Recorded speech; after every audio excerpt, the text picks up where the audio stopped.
So I just got done watching a 60 Symbols video with Phil Moriarty and a Sabine Hossenfelder video all about this room temperature superconductors nonsense that's been published on the archive, the arxiv.org website of Cornell University, is it, or Princeton or somewhere?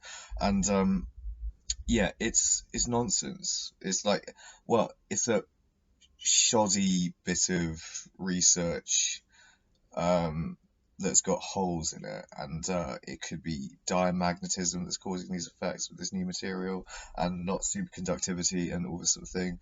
And I think I hate the way the media reports on this sort of thing as well. I think it's dreadful, and like this gets huge amounts of attention. It gets in the popular press. It gets all over the world, and when science goes and does something like this, makes a claim, and then it turns out to be false, and all this sort of thing, it could radically improve the efficiency of the electrical grid. It could lead to um, bigger particle accelerators and all sorts of things. It could lead to hyperloop technology and like the various benefits of superconductors. It's going to be the sort of thing that could change the world or save the world even. And then the media gobble it up and absolutely can't get enough of this sort of thing. And then a couple of weeks later, the scientific community have to then turn around and say, oh, actually, no, we fucked up. We have to retract it. And we have to amend it and save it. Oh, it's not quite what we thought it was. We can't replicate the findings, and all this sort of stuff. I was the scientific community, by the way, they look down and spit upon the likes of me, a kook, crackpot, a crazy, whatever you'd like to call me.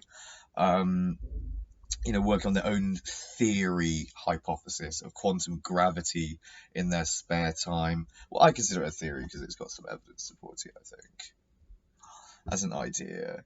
And in terms of the ideas that abound within the mainstream of physics, it's a good reminder, I think, when this sort of thing happens, that the scientific community is they're not actually much cleverer than the average person. Not really. And people, as a rule, are stupid. And yeah, you get stupidity in science as well. You get people getting overexcited by daft findings, and you get delusion. You get delusional crank scientists with PhDs as well as ones without PhDs, or you get ones with academic positions, ones without academic positions, and fringe thinkers. Well, yeah, I mean, a standard scientist can be as cranky and crazy as a fringe thinker, can't they? That's a terrifying thing to have to acknowledge about a scientific community, and it's unbelievably hypocritical as well, isn't it? When all the cranks, crackpots, and crazies on the internet, because they love the internet, or we love the internet, I should say. Because it gives us an opportunity to publish our work and discuss our ideas with a broader community of people, with the public, right? Yeah. And then the scientific community go and do exactly the same thing. Get everyone excited about room temperature superconductivity, but they're like, oh wait, no. Oh, and by the way, they've been doing it with fusion for years and years anyway. That's just their big money scam, isn't it? Get people excited with a wee little bit of fusion, and then they finally ignite something that they get more energy out than they put in, but they still don't really, because it doesn't cover the cost of running the fusion plant or building it in the first place.